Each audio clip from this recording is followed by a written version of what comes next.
오늘 우리에게 주시는 하나님의 말씀은 열왕기상 11장 9절에서 13절까지의 말씀입니다. 제가 받들어 봉독하겠습니다. 솔로몬이 마음을 돌려 이스라엘의 하나님 여호와를 떠남으로 여호와께서 그에게 진노하시니라.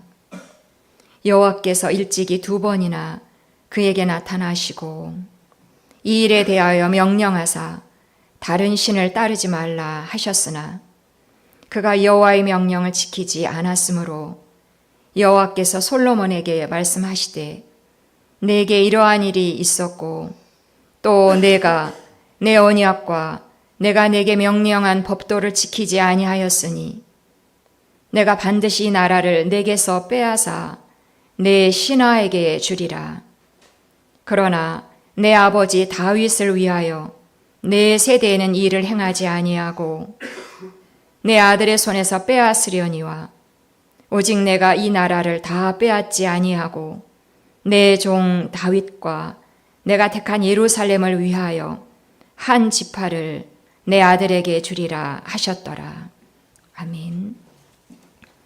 이제 솔로몬의 통치라는 제목으로 최경일 목사님 설교하시겠습니다.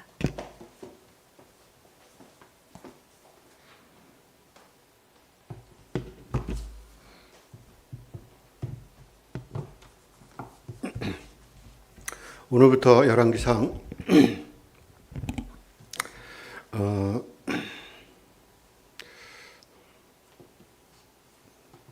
별로 이렇게 할 게 없어서 그냥 열왕기 하까지 4번에 걸쳐서 할까 그렇게 생각하고 있습니다. 오늘 어버이 주일인데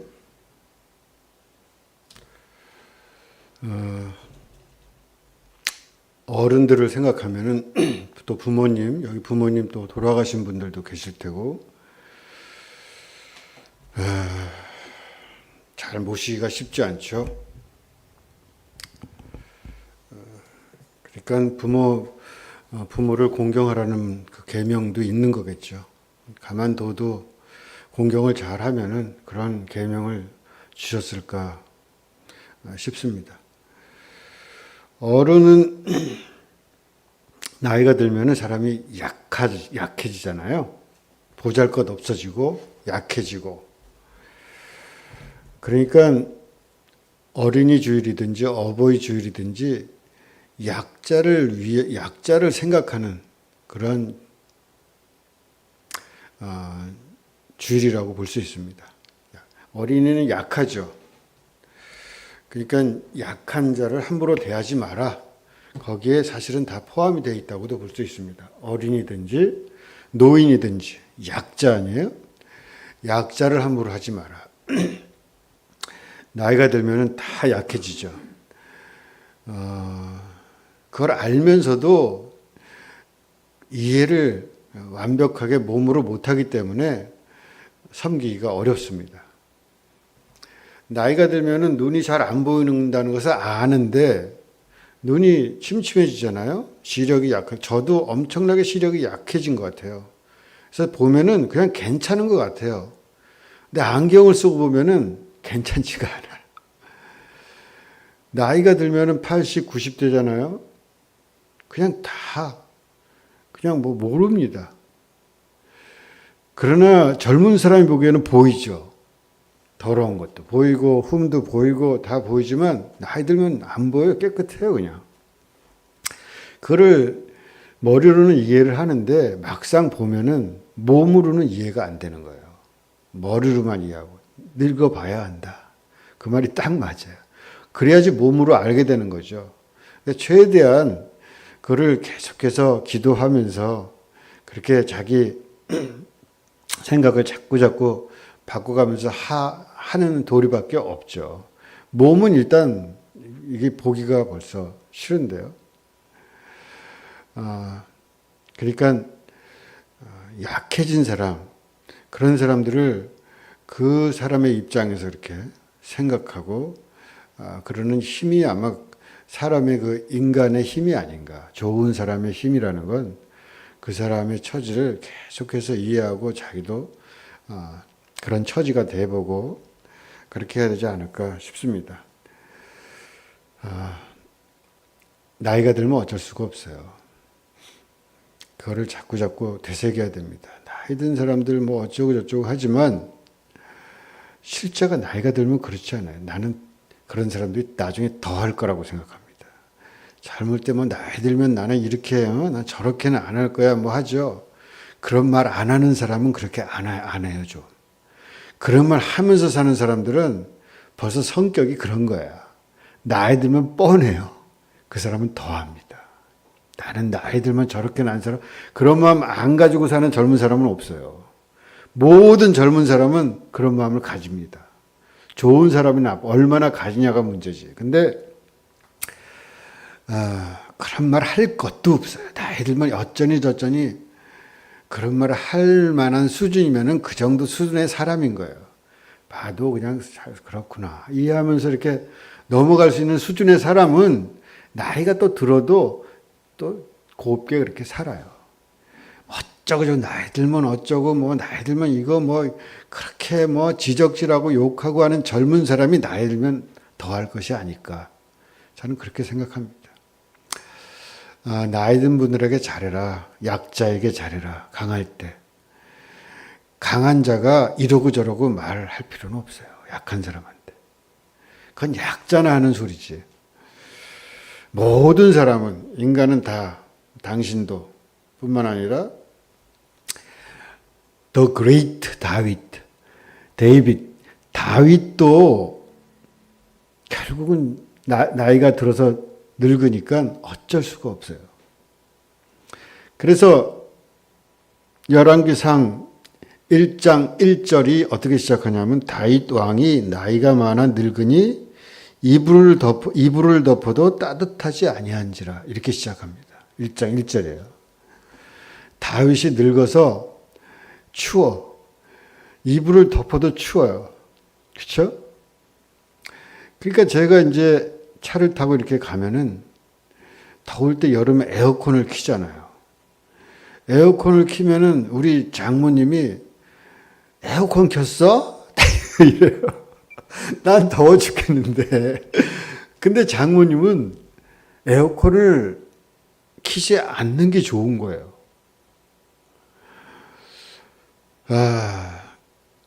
그러면 속에서 더운데 에어컨을 어떻게 해야 되나. 이불을 덮어도 춥다. 그걸 이해를 할 수가 있나요? 젊은 사람이 당장 더운데 땀이 막 나는데.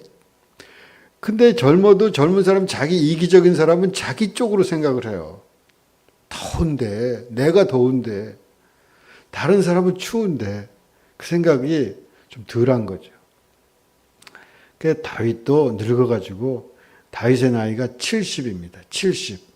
70에 추워가지고 자기 몸 하나 간수가 안 되는 거예요. 세상을 평정했던 사람인데. 위대한 다윗 아닙니까?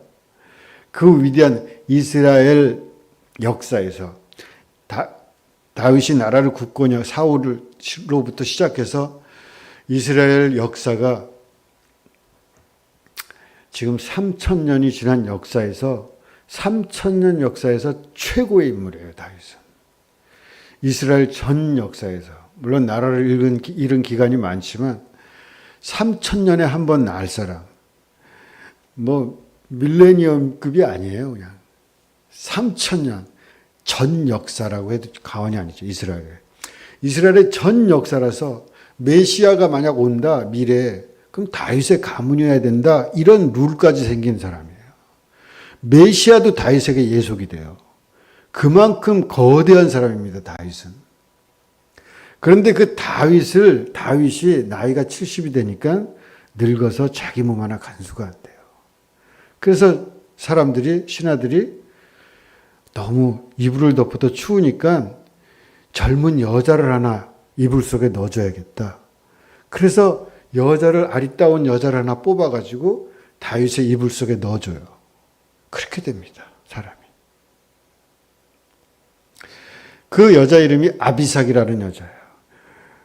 열왕기상 1장은 그렇게 시작합니다. 다윗이 추워서 이불을 덮어도 춥고 추우니까 신하들이 의논하기를 예전에 그런 그 어떤 의학적인 저는 그게 도움이 될 거라고 생각합니다. 도움이 될지 안 될지 오히려 기가 빨릴까 여자한테 젊은 여자한테. 근데 젊은 여자가 들어와서 따뜻하게 추워하고 몸이 식어가는 다윗에게 젊은 여자를 하나 붙여줘서 그렇게 지내게 했다. 이 비참한 종말 이야기가 다윗의 말년이에요. 그게 열왕기상 1장에서 시작됩니다. 다윗이 그랬는데 이런 틈을 타가지고 아도니아라는 네 번째 자식이 있어요. 넷째 아들이. 이 아도니아가 정권을 탈취하려고 하는 거예요. 그 이전에 아마도 확실하게 성경에 어디 나오진 않았는데 뭐 후에 하는 말을 봐서는 솔로몬에게 왕위를 양도한다는 약속 같은 것들이 있었던 것 같아요. 뭐 밧세바라든가 이런 여자 아내에게 밧세바가 낳은 솔로몬에게 왕위를 양도하든가 좀 약간 그런 그렇게 이제 솔로몬에게 양위한다는 그런 그 어떤 약속 같은 것이 있었는데 갑자기 아도니아가 권력이 탐이 나는 거죠. 그래서 아도니아가 반란을 일으킵니다. 이 반란에 참여한 사람이 누구냐면은 그 당시에 군대 1인자 요압입니다. 그리고 당시의 제사장 다윗을 도왔던 원래 사독 계열의 제사장이어야 되는데 다윗을 도왔던 아비아달이라는 제사장이 한 대제사장이 한 국가에 이스라엘에 2명이 있었던 적은 이때밖에 없어요. 원래 사독이 있는데 아비아달이라는 다윗을 도와가지고 다윗을 살려줬던 그때 그것 때문에 그 아버지가 죽음을 당하고 제사장들이 싹 죽거든요. 이 사람도 제사장 가문이니까 싹 죽어가지고 그때 그 아비아달을 다윗이 제사장을 시켜 대제사장을. 그래서 대제사장이 원래 둘이 되면 안 되는데 둘이 된 거예요. 그 다윗 당시에 지위를 누리고 있던 아비아달도 아도니아 편으로 붙습니다. 이 넷째 아들. 아도니아는 잘생겼어요. 잘생기고 그렇게 아버지에게 말 들을 만한 일을 안 한 것 같아요. 그리고 또 성경에 보면은 다윗도 아도니아의 어떤 그런 일에 대해서 타치를 잘 안 해요. 다윗이 자식 농사 짓는데 실패하죠. 그래서 자식들을 많이 역사적 비극으로 몰아넣습니다. 자식을 관리 못했기 때문에 자식들 죽는 걸 많이 봐요. 그 자식들이. 대표적인 게 압살롬. 또 그 위에 암논, 첫 아들. 다 죽습니다. 그리고 넷째 아들까지도 결국은 반란을 일으켰다가 죽죠. 이 넷째 아들이 요압과 아비아들을 데리고 반란을 저 위에 엔르로겔 셈이라는 데 가서 북쪽에 있는 성이 있으면은 예루살렘에 다윗 성이 있는데 그 성의 북쪽에 그 셈 곁에 가서 이제 거리를 하는 거예요. 왕이 되겠다. 거기 요압도 오고 아비아달도 오고 왕자들도 모여가지고 힘을 과시하면서 이제 다윗이 힘이 없으니까 다윗은 누워 있고 그 소식을 듣고 밧세바 당시에 나단이라는 선지자 또 사독 대제사장 이거는 또 솔로몬 편에 있어가지고 다윗에게 찾아가가지고 지금 역적이 모이되고 있다. 빨리 왕을 세워야 된다. 그래서 급하게 솔로몬을 왕을 세워요.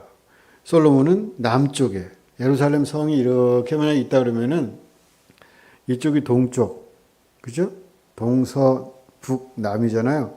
동쪽에 이쪽에서 북쪽에서 아도니아가 왕위를 이어받으려고 하고 남쪽에 가서 다윗이 빨리 자기 말을 내주고 그렇게 해가지고 거기에 솔로몬을 앉히고 백성들이 그냥 남쪽에 그냥 우글우글하게 모여가지고 솔로몬 왕 만세를 외치는 거예요.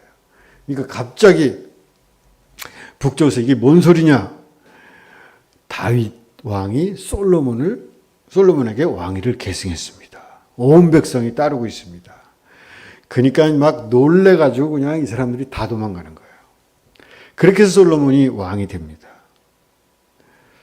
그렇게 왕이 되고 아도니아 이 넷째 아들은 어떻게 됐겠어요? 살려고 그냥 비실비실 그렇게 눈치를 보다가 결국은 숨는데 이 아도니아도 이게 철이 없어서 그런 건지 아니면 정치적 의도가 있어서 그런 건지 이 아도니아가 아비삭을 탐을 내요. 다윗이 늙어가지고 들인 여자를 이 아비삭이 탐을 내. 그래가지고 이 아도니아가 밧세바에게 가가지고 그 아비삭 나한테 주십시오. 다윗이 죽은 후에 그렇게 얘기를 합니다. 근데 원래 전 왕의 철을 자기가 접수한다는 것은 권력을 잡겠다 그런 의미로 해석해서 정치적으로 해석하기도 하고 얼마나 한심한 놈이냐. 아버지를 말년에 섬기던 그 여자를 자기가 취하겠다 뭐 그렇게 얘기하기도 하고 하여간 그렇게 해서 왕위가 계승되고 다윗은 솔로몬에게 이렇게 말합니다. 요압을 제거해라. 제사장도 아비아달도 제거해라. 그리고 시므이라는 사람이 있는데 그 사람도 간악한 사람이니까 어떤 제거를 해라. 그렇게 유언을 합니다. 그 유언이라는 건 뭐냐면은 왕권을 그렇게 왕 중심으로 권력을 확 다져라. 그런 소리예요. 그래서 다윗이 죽은 다음에 솔로몬이 먼저 그 아비삭을 탐낸 아도니아를 제거합니다. 그리고 요압을 제거하고 시므이도 제거합니다. 아비아들은 제사장이라서 거룩한 직분을 가진 사람이니까 함부로 사람이 죽일 수는 없다. 그래서 추방을 해요. 그리고 그 다음부터는 사독 계열의 제사장들이 계속 대제사장을 이어가요. 그 사독의 대제사장의 그 이름으로 우리가 사두개인 그러죠. 사두개인이 그 제사장 그룹의 지배권을 말하는 거예요. 사두개인들이라는 게. 그러니까 사두개인들은 종교적 권력이라고 할 수 있어요. 어쨌건 그렇게 해서 솔로몬이 자기 왕권을 확보해요. 단단하게 왕권을 확보하고 한번 보여줄까요? 여기 있나?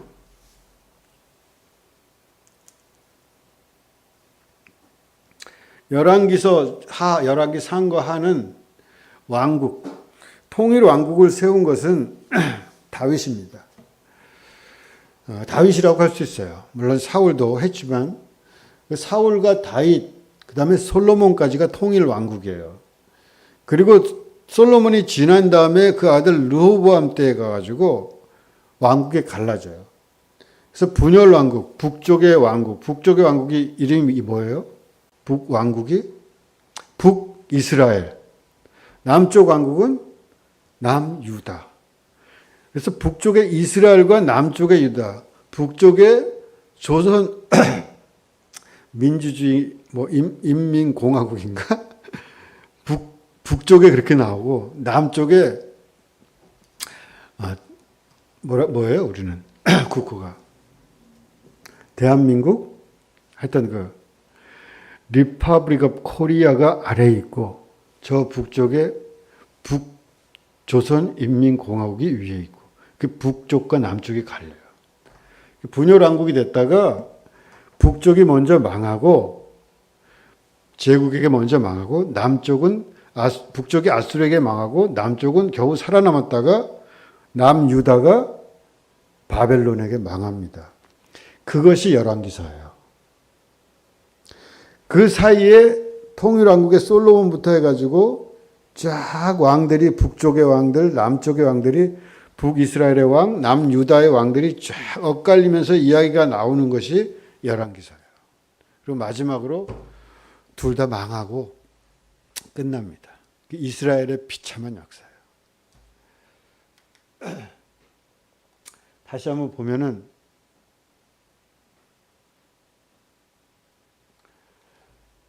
솔로몬의 통치, 오늘 우리가 이제 할 것은 솔로몬의 통치 부분인데, 그래서 제가 네 부분으로 그냥 나눠봤어요. 거기에 맞춰서. 그리고 이제 솔로몬이 통치가 끝나고 그 아들 르호보암 때 분열 왕국이 분열됩니다. 그래서 북쪽의 이스라엘, 남유다. 그 분열 왕국의 초기, 특히 오므리 왕조의 아합 왕이라는 왕이 있는데 이 아합 왕 때 엘리야라는 선지자가 나와요. 그 엘리야라는 예언자가 어떤 사건의 중심에 자리 잡습니다. 그리고 난 다음에 열왕기 하로 넘어가서 열왕기 하에 엘리야의 후계자인 엘리사를 중심으로 해서 이야기가 전개되는데 이때 예후라는 사람이 나와요. 물론 반란이 그전에도 있었지만 예후의 반란으로 예후 왕조가 설립되고 물론 북쪽입니다. 북쪽에는 반란이 계속해서 일어나는데 혁명이죠. 그러니까 다시 왕조가 갈리는 거예요. 딴 사람이. 그렇지만 남쪽은 유다 왕조가 다윗의 후손들이 계속해서 왕을 이어가요. 단 한 번 정권을 권력을 좀 빼앗겼던 때가 남쪽의 아달랴라는 이 여자가 잠깐 6년 동안 권력을 잠깐 탈취한 적이 있는데 그 말고는 남쪽은 다윗 왕조가 계속해서 쭉 이어갑니다.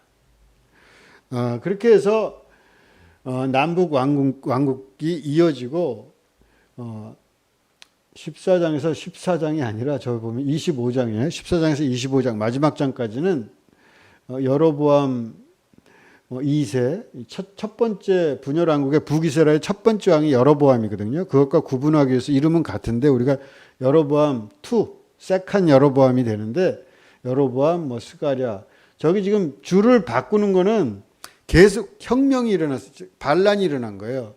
그러니까 여로보암의 아들이 스가랴인데 살룸이 또 정변을 일으켜요. 그래서 왕권을 또 탈취합니다.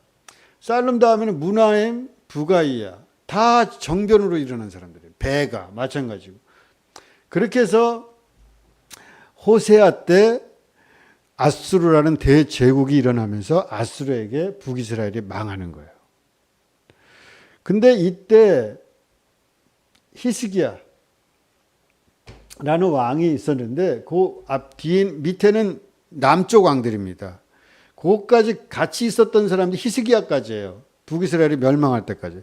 북이스라엘의 멸망을 본 왕은 히스기야입니다. 남쪽에서.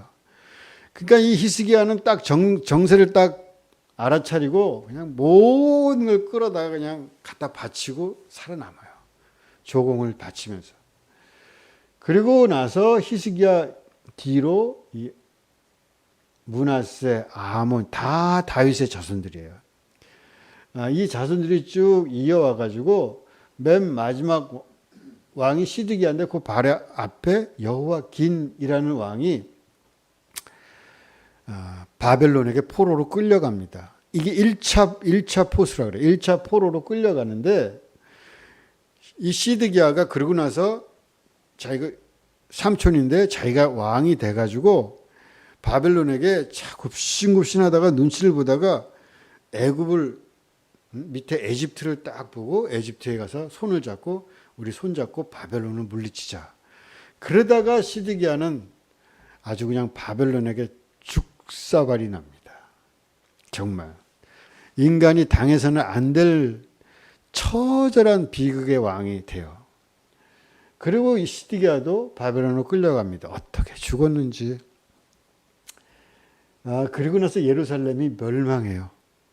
이때 바벨론 두 번째 포로들이 어마어마하게 끌려가 이때. 그래서 바벨론에 포로 간 그 포로들이 끌려가 가지고 살다가 수십 년, 몇 년이에요. 이따가 고레스라는 왕이 바벨론을 치거든요. 황제가 또. 이 고레스 지금의 페르시아입니다. 이란의 고레스 왕이 전부 바벨론을 치고 왔던 포로들을 가도 좋다 허락을 해줘요. 그때 그 사람들이 다시 들어와서 유다를 재건해. 이 사람들은 누구냐? 유다에서 망했던 사람들, 남유다의 끈을 이어받은 사람들이 아니에요. 그러니까 북이스라엘이랑 달라요. 그래서 이 사람들이 재건한 소위 그 후기 유대교라고 하는 이 유대인들을 중심, 유대는 뭐예요?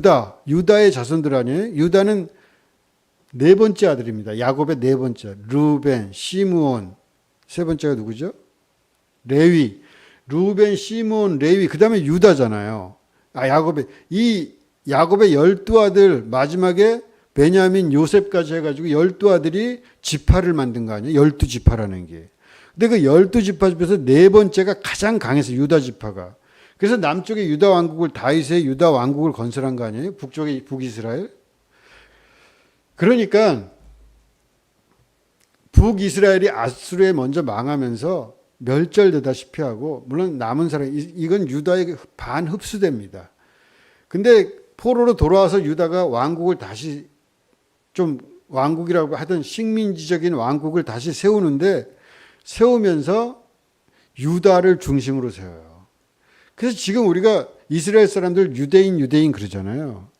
그거는 이스라엘 전 지파를 말하지 않잖아요. 그냥 유대인. 근데 나라 이름은 이스라엘로 바꿨지만 20세기에 지금 그 유대가 항상 중심이에요. 유대 중심으로. 나머지 지파들은 그냥 흡수. 다 유대인이 되어버렸어, 이스라엘 사람들은. 지파의 이름들도 지금 다 갖고 있고, 사람들 이름 물어보면 이 지파 저 지파 이름을 다 말하는데, 그냥 우리가 유대인 그러잖아요. 그 유다 지파에 이때 유다가 돌아와서 다시 나라를 세웠을 때, 이 포로로 끌려가가지고 저 여호와긴이 끌려간 여호와 고생하다가 조금 페르시아가 좀 봐줬다. 파사가 좀 봐줘가지고 좀 권위를 좀 포로 가서 회복 좀 시켜줬다. 그 얘기로 끝나요. 열왕기 하가. 어쨌든 전체적으로 이렇다. 그러니까 여러분 지금 요즘 열왕기 상 읽고 있죠? 읽으면서 이렇게 왔다 갔다 해서 힘들죠. 왕들이 왔다 가서 헷갈리고.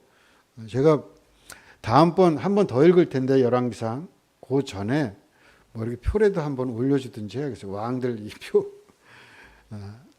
하여간 전체적으로 이렇다. 그 다음에 이 앞에 오늘 우리가 할 거는 솔로몬의 통치인데, 솔로몬 통치를 보면은 통일왕국의 황금, 다윗이 거대하게 강력한 왕, 이스라엘 전 역사에서 강력했던 오직 한순간, 다윗과 솔로몬 시대거든요. 이스라엘은 떵떵거리면서 살아본 적이 없어요. 제국의 그냥 한가운데 있어요. 저쪽 북쪽에, 이렇게 해서 이쪽 북쪽 이쪽으로는 계속해서 소위 유프라테스 티그리스 강의 그 최초의 문명이라고 할 수 있는 메소포타미아 문명, 이 메소포타미아 문명을 타고 계속해서 아수르니 바벨론이니 계속 생기거든요. 그 다음에 페르시아까지. 그래서 이러한 제국들이 계속해서 연이어 일어나기 때문에 이 제국, 또 남쪽에 이집트 문명, 이것도 거대한 제국 아니에요? 그 문명, 또 이쪽 북쪽에 그 소아시아 쪽, 이쪽으로 나중에는 그리스, 로마, 그 문명의 한가운데 지나가는 길목이에요. 우리나라도 뭐 일본과 중국 사이의 길목이라고 그러지만 이스라엘의 그 길목, 이거는 우리나라 비교할 수가 없을 정도예요. 그냥 거기 그냥 밟고 다니는데 거기는. 그러니까 이스라엘은 너무너무 밟힌 민족이죠. 우리도 밟혔다고 하지만 제가 생각하기에는 우리나라의 100배는 밟혔을 거예요. 저는 요즘 이스라엘이 이해가 갑니다. 이스라엘이 엄청나게 욕먹고 저러면 안 되지. 온 세계로부터 얘기를 듣지만 이스라엘 사람들의 공포라는 것은 말로 할 수가 없어요. 그 역사적 공포가 축적되어 있기 때문에 이스라엘은 그냥 두고는 불안해서 살 수가 없어요. 그냥 발표한 역사의 수천 년을. 그렇게 발표했기 때문에 이 왕조가 끝나면서 그 586년, 기원전 586년부터 기원 후 1900 몇 년이에요? 48년까지. 이 2000년 기간을 그냥 밟히고 채이고 죽이고 흩어지고 돌아다니면서 쥐새끼 취급을 받으면서 온갖 멸시를 받으면서 2000년을 살았기 때문에 자기 나라 없이 그렇게 살았기 때문에 그 공포라는 게 말로 할 수가 없어요. 어떻게 되는지 나라가 흔들리고 무너질 때 어떤 비참한 일이 일어나는지를 역사적 축적을 가지고 있어요. 그거에 대해서. 한 인간이 그렇게 겪은 게 아니라 수천 년을 겪었기 때문에. 하여간 그런 역사에서 가장 빛나는 때가 바로 다윗과 솔로몬. 40년. 이 기간이에요. 그러니까 이때를 빛나는 때죠. 이스라엘 역사에. 특히 다윗. 그리고 다윗의 그 힘을 받은 솔로몬이 자기 이제 솔로몬의 통치가 이루어지는데 우리가 지금 읽은 1장, 2장 솔로몬이 되고 자기의 대적이 될 만한 세력은 싹 다 죽이죠. 다윗의 유언에 따라서 아비아달, 아도니아 죽고 요압 죽고 시므이까지. 아비아달은 죽질 않죠. 추방당하죠. 제사장이라서. 그리고 2장 마지막 절이 어떻게 끝나냐면 이에 나라가 솔로몬의 손에 견고하여 지니라. 그래서 권력이 공고화돼요. 그리고 솔로몬의 이제 치하가 벌어지는데 우선 솔로몬 하면 생각나는 게 뭡니까, 여러분? 지혜의 왕이라잖아요. 기브온에서 제사를 드리다가 하나님께서 뭐를 줄까? 그러니까 저는 아직 어리고 뭐 사람이 들고 나는 일들 이런 그 들어가고 빼고 하는 그런 계산할 줄 모르는 아직 어리석은 사람인데 제게 지혜를 주십시오. 그러니까 하나님께서 임정환 권사님 뭘 줄까요? 경연아 권사님 뭐 받고 싶어요? 돈? 신앙? 솔직히 말하면 돈 아니에요? 변지미 권사님 솔직하게 뭐 받고 싶으세요?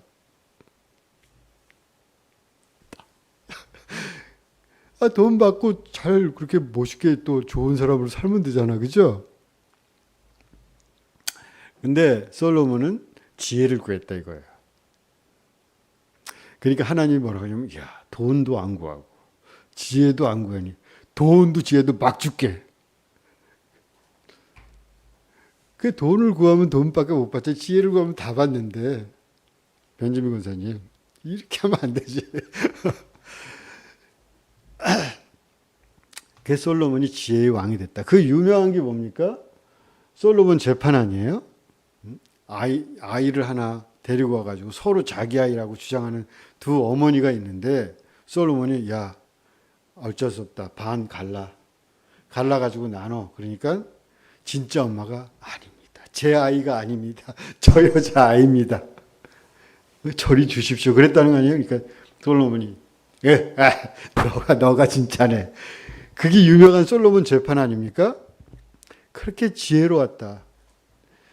그 솔로몬 왕국의 영화와 이 지혜의 소문이 쫙 퍼지고 주변 국가들이 와서 다 공물을 바치고 그런 와중에 솔로몬이 왕국을 공고해야 하는 표로 제가 보기에 정치적으로 말하자면은 성전을 건축합니다.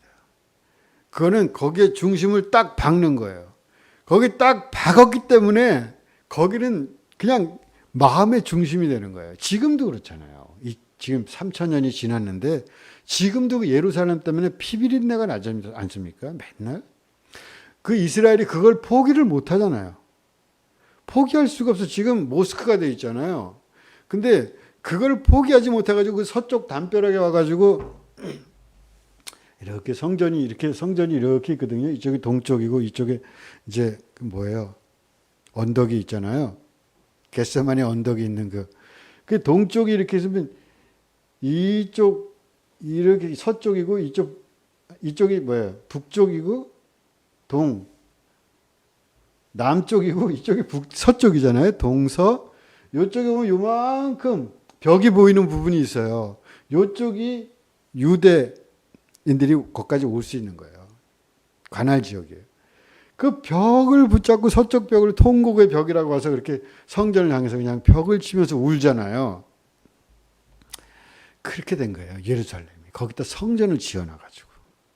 그래서 사람들이 차라리 성전이 없었으면 좋겠다. 그런 소리를 하잖아요.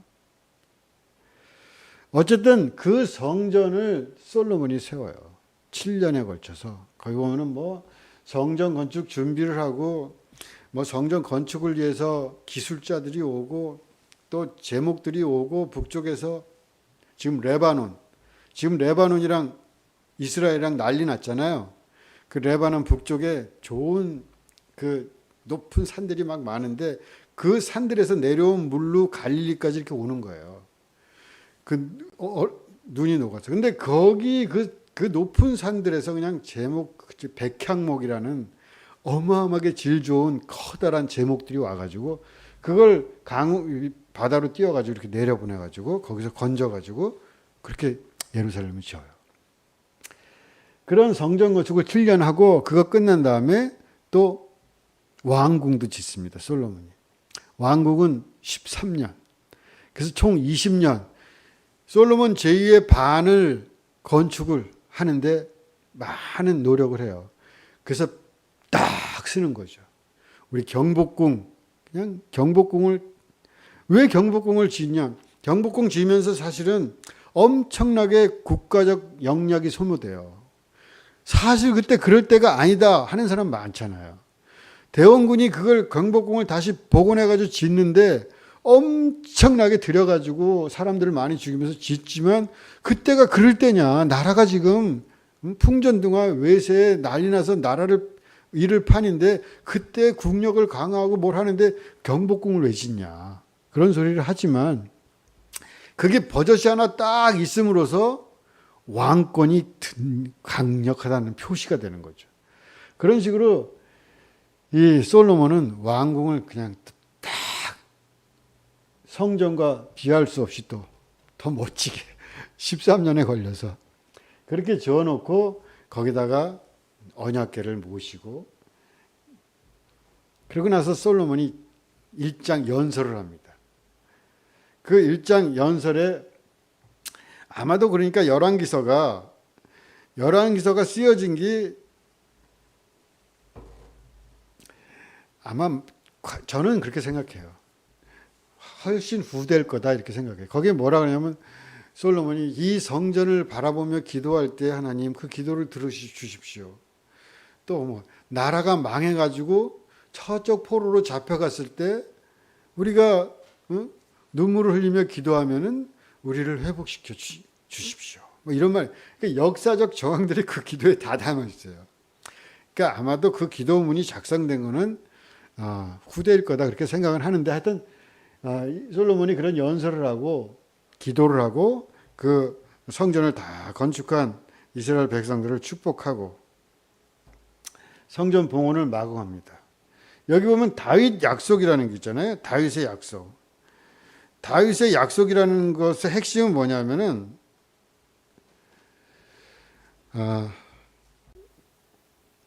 다윗의 길을 가냐 안 가느냐.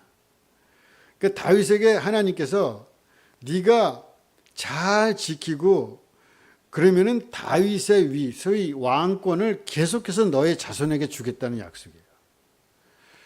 그러니까 솔로몬도 이 다윗의 약속을 자기도 받아들이면서 우리가 하나님의 말씀을 잘 듣고 다윗을 따라서 그렇게 살면 다윗이 죄가 없지는 않지만 하나님 보시기에 성경에 의하면 하나님 보시기에 다윗은 어떤 최고의 인간? 마음에 든다. 그렇게 얘기하거든요. 하나님이. 마음에 들었다. 성경에도 그렇게 돼요. 밧세바의 일을 제외하고는 마음에 든다. 그 죄악을 제외하고는 마음에 든다. 열왕기서에도 나와요. 그렇기 때문에 그 솔로몬의 왕국이 계속해서 이어갈 수 있으려면 다시 다윗의 핏줄이 계속해서 이어갈 수 있으려면은 그러면은 다윗의 언약을 따라서 하나님의 율법을 잘 지켜가면 된다. 이제 그런 얘기거든요. 그리고 다윗의 그 피가 계속해서 왕권을 차지할 것이다.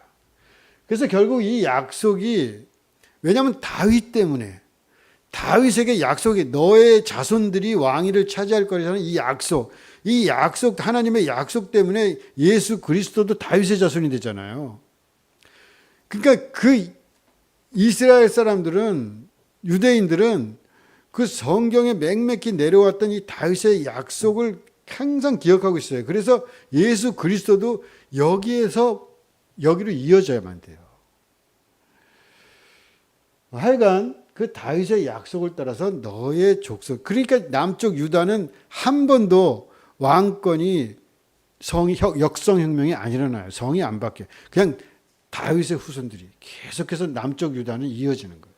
북쪽은 계속해서 반란이 일어나요. 계속 역성혁명이 일어나요. 계속 왕조가 바뀌어요. 그렇게 해서 솔로몬이 국토가 번영했다. 스바의 여왕도 찾아왔다. 스바의 여왕이 찾아와서 지금 남예멘 쪽 어디 그 국가라는데 거기에서 찾아와 가지고 솔로몬을 보고 감탄을 했다. 이 여자도 대단한 여자인데, 여왕인데 찾아와 가지고, 야, 솔로몬 어떻게 너는 그렇게 모르는 게 없냐?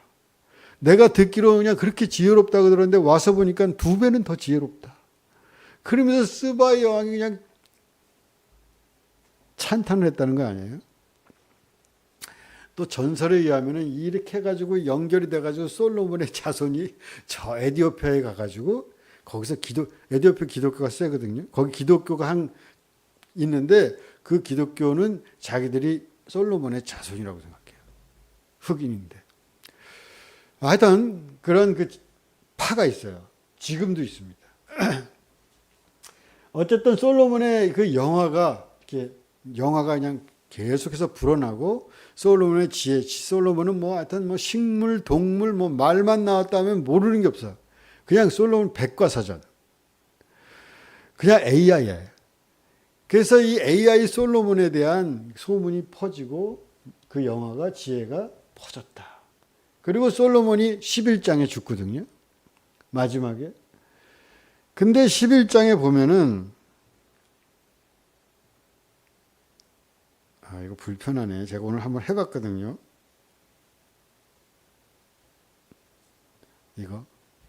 이런 거 쓴답니다, 제가. 처음 한번 해봤는데, 저는 안 맞는 것 같아요. 종이가 좋은 것 같아요. 근데, 이 솔로몬이 대적들이 많이 생기기 시작해요. 약화되기 시작한 거예요, 벌써. 솔로몬 자기 치세. 그렇게 강력하고 번영했던 다윗에게 물려받은 나라가 솔로몬 말기에 들으면은 반란들이, 주변국 에돔에서 반란이 일어나서, 물론 반란이 이렇게 뒤집지 못하지만 반란이 일으켰다가 애굽으로 도망가고,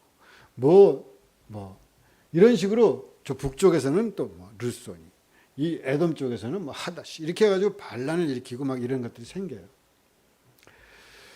그럴 때 아이야라는 이 하나님의 사람이 여로보암이라는 사람에게 나타나가지고, 네가 왕권을 차지하게 될 것이다. 그런 얘기를 하거든요. 그리고 솔로몬이 죽습니다. 이것이 전반기예요. 열왕기상이 전체가 22장 있는데 11장 반까지의 이야기. 이 반까지의 이야기가 솔로몬의 이야기입니다. 여러분 읽으면서 그렇게 잘, 또 한번 이렇게 하면은 또 읽으면서 조금 편해지고, 이렇게 하니까 잘 읽으시고, 요번 주에 끝날 거예요, 열왕기상이. 그러면은 한 번 제가 더 할 겁니다. 반복해서 열왕기상을 한 번 더 읽을 거거든요. 그러니까 솔로몬 거 있고 그 다음 것도 읽으면서 이렇게 한번 보세요. 제가 그 다음에 써왔나? 네. 오늘 읽은 본문인데, 솔로몬이 마음을 돌려 이스라엘 하나님 여호와를 떠남으로, 그래서 솔로몬의 마지막이 안 좋아요, 별로. 결국 솔로몬의 이 마지막 때문에 통일왕국이 그 아들 떼서 분열왕국으로, 남북으로 왕국이 쪼개지는 거예요. 저 북쪽에 여로보암, 김일성 같은 사람이 하나 나와가지고 북쪽에 또 나라를 또 하나 만들어요. 솔로몬이 마음을 돌려 이스라엘 하나님 여호와를 떠남으로 여호와께서 그에게 진노하시니라. 여호와께서 일찍이 2번이나 그에게 나타나시고 이 일에 대하여 명령하사 다른 신을 따르지 말라 하셨으나 그가 여호와의 명령을 지키지 않았으므로 여호와께서 솔로몬에게 말씀하시되 내게 이러한 일이 있었고 또 내가 내 언약과 내가 내게 명령한 법도를 지키지 아니하였으니 내가 반드시 이 나라를 내게서 빼앗아 내 신하에게 주리라. 신하가 누구냐면 여로보암이라는 북쪽 지파를 대표하는 장수입니다. 그러나 내 아버지 다윗을 위하여 내 세대에는 이 일을 행하지 아니하고 내 아들의 손에서 빼앗으려니와 오직 내가 이 나라를 다 빼앗지 아니하고 내 종 다윗과 내가 택한 예루살렘을 위하여 한 지파를 내 아들에게 주리라 하셨더라. 그래서 그 지파가 뭐겠어요? 한 지파가 유다 지파죠. 그 유다 지파를 솔로몬의 아들 르호보암이 물려받고 북쪽에는 나머지 10지파가 뭉쳐가지고 그 북쪽 지파는 지파들이 지파 연합체이기 때문에 훨씬 세죠. 유다 한 지파보다는. 그러나 10지파이기 때문에 또 분열의 요소도 많아요.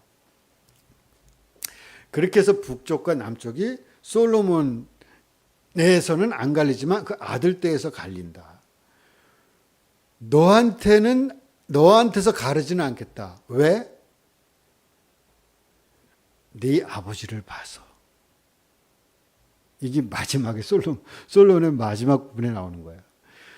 다윗 때문에 너는 봐준다. 그 다음에 더더군다나 다윗 때문에 내 자손들이 왕위를 이어갈 수 있게는 해준다. 그러니까 다윗이 얼마나 대단한 사람입니까? 하나님이 그렇게 좋아했다. 그런 거죠. 그러니까 여러분도 솔로몬처럼 너 때문에 나중에 나라가 갈릴 거야. 이렇게 살지 마시고 다윗처럼 너 때문에 자식이 좀 잘못해도 자식에게 네 아버지를 봐서 네 어머니를 봐서 봐주겠다. 이렇게 되면 좋지 않겠어요? 네. 그런 그 다윗의 축복이 또 그 솔로몬의 축복이기도 하죠. 그런 아버지를 만났으니까. 그렇잖아요? 여러분이 암만 개망나니 같이 해도 하나님께서 이걸 하다가 내가 네 어머니를 생각해, 네 엄마를 생각해서 내가 봐준다. 엄마의 기도를 생각해서 내가 정말 참는다. 그러면 나도 축복 아니에요? 내가 좀 잘못해도 우리 엄마를 얼마나 잘 만나가지고 그것처럼 내 자식도 나를 잘 만나서 혹시 조금 잘못되더라도 그래도 봐줘. 자손들 봐줘. 그런 축복이 있기를 바랍니다. 잠깐 기도하겠습니다.